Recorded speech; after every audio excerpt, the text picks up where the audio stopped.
All right, let's try it again. I hope no background noise now. All right, let's try it again.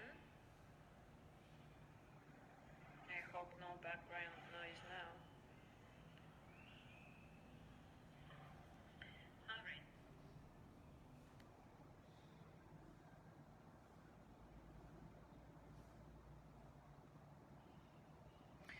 Yeah, thank you, Alice. It does sound good. What happened? I honestly don't understand this. I checked it before and it was totally fine.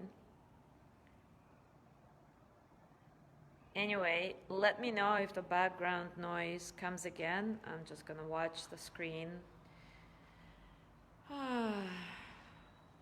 What do you mean, where am I? I'm at Tamart, about to give a class, so that's why I'm here, Cherry. Don't you recognize this by now? This is our garden at Tamart. Anyways, let's start. So today we continue exploring the niyama of santosha, or contentment. And the Yoga Sutra goes like this: contentment brings unsurpassed joy. So the promise of santosha is unsurpassed, unconditional joy. Joy that emanates from within our heart and is not really dependent on any outer circumstances. Now, wouldn't that be nice to welcome this kind of joy into our life? Before we reflect on that, I want to read a chapter from Mark Nepo's Book of Awakening that speaks directly to how we can open ourselves to this kind of joy. The chapter is titled Being Easily Pleased.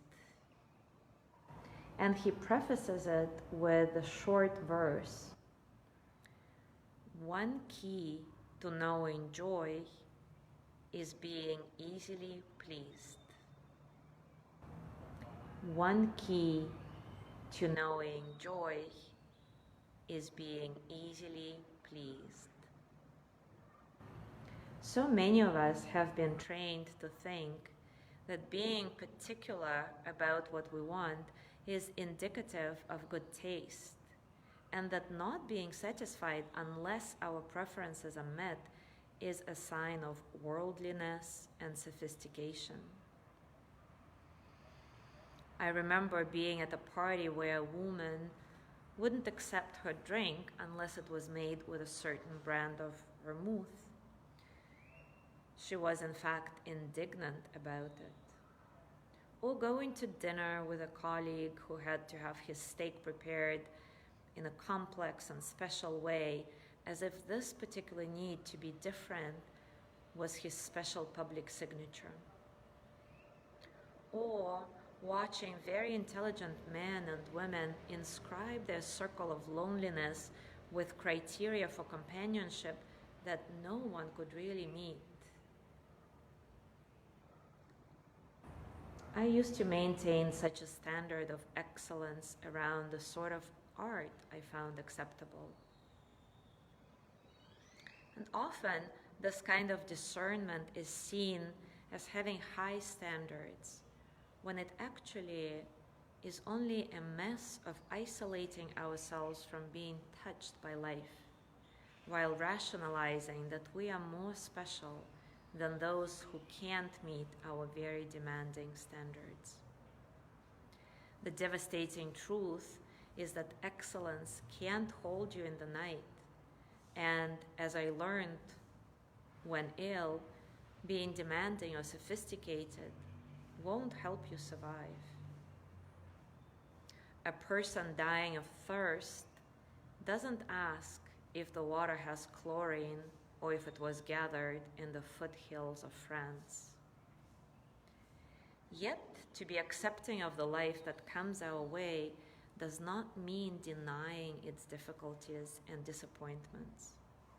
Rather, it means that joy can be found even in hardship, not by demanding that we be treated as special at every turn, but through accepting the demand of the sacred that we treat everything that comes our way as special.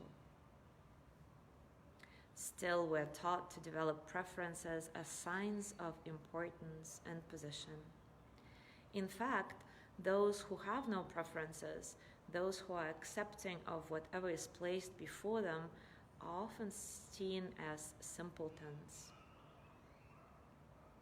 However, there is a profound innocence in the fact that sages and children alike are easily pleased with what each day gifts them.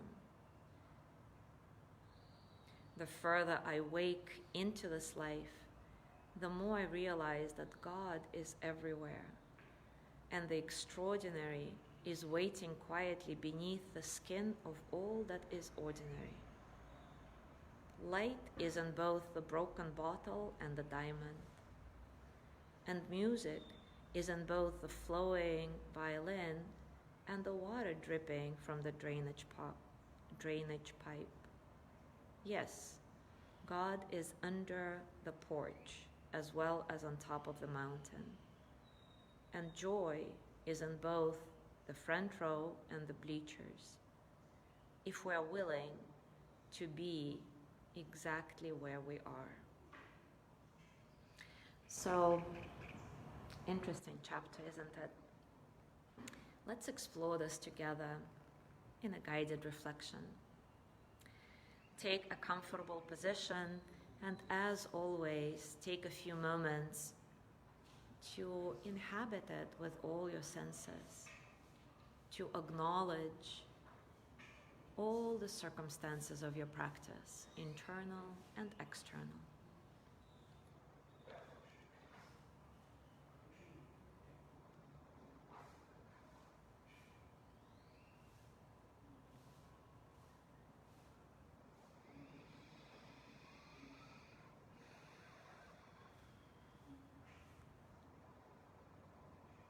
Allow your breath to be soft, natural, effortless, and allow your body to soften some from the inside out.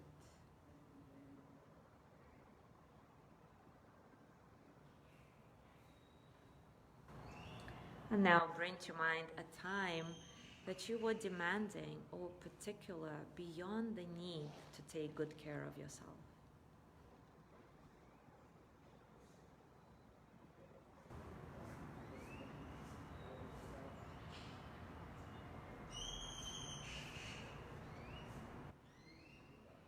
Gently, without judgment, reflect on what it was you were truly asking for by being so demanding.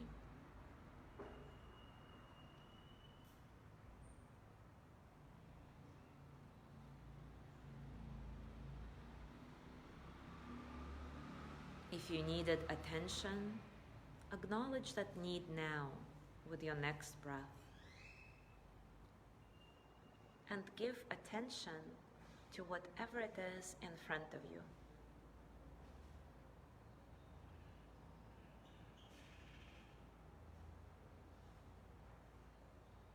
If it was the need to be seen as special, exhale this need now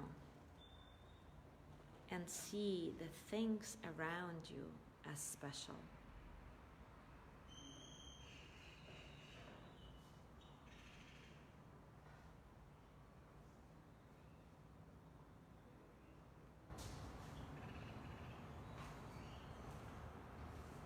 If it was the need to be loved, release that need now and love whatever it is that's in your path.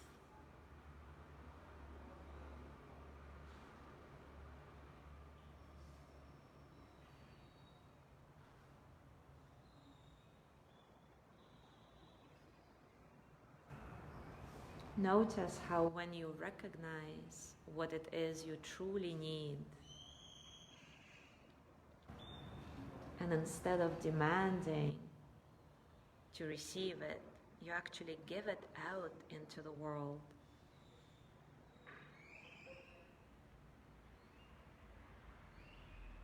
The world returns it to you manifold.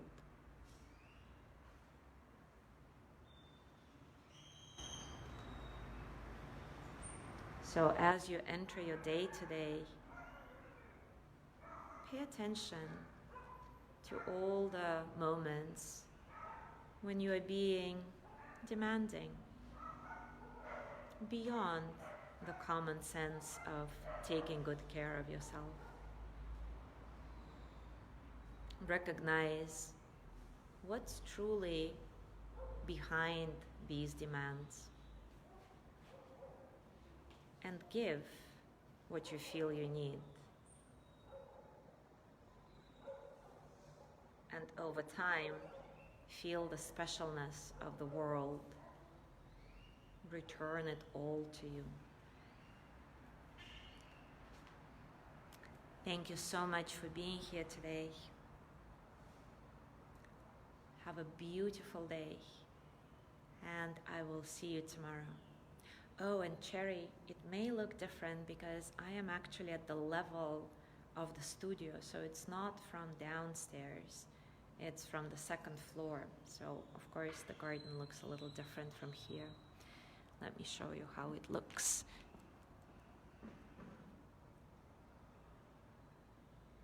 Panoramic view of the garden.